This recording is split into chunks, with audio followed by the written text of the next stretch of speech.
กรมการค้าภายในเพิ่นมีการหารือเก่าผู้บริหารนะคะในการที่จะ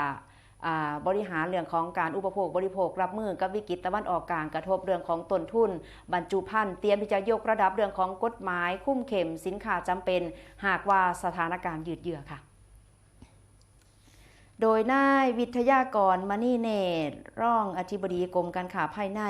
เพิ่นบอกหลังจากได้เป็นประธานการประชุมติดตามสถานการณ์สินค้าร่วมกับผู้ประกอบการสินค้าอุปโภคบริโภครายใหญ่9 รายซึ่งก็มีทาง Unilever สหพัฒน์ P&G NIO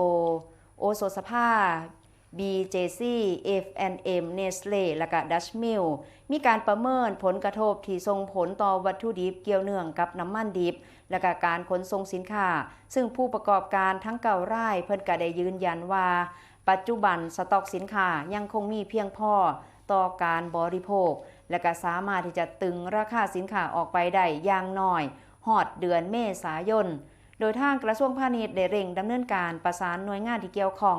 เพื่อลดข้อกังวลด้านต้นทุนการผลิตโดยเฉพาะวัตถุดิบและก็บรรจุภัณฑ์ที่อาจมีข้อจำกัดด้านปริมาณอย่างเช่นเม็ดพลาสติกกรรมฐานและก็สารโซเวตนั่นเองนะคะและก็รวมถึงขั้นตอนข้อจำกัดการดำเนินงานเพื่อให้สินค้าเป็นไปตามกลไกของตลาดอย่างเหมาะสม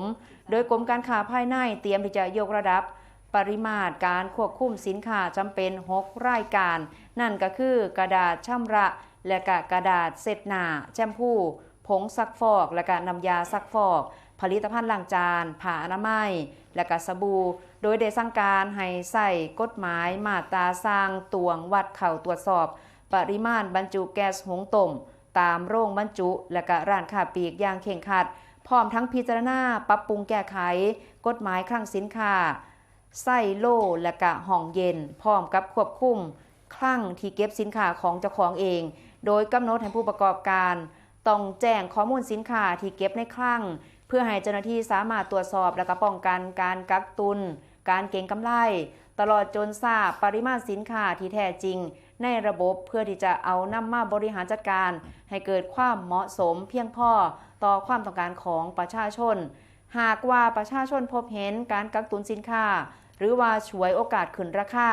คุณผู้ชมก็แจ้งได้ที่สายด่วน DIT โทรไปที่1569นายวิทยากรนะคะเพิ่นก็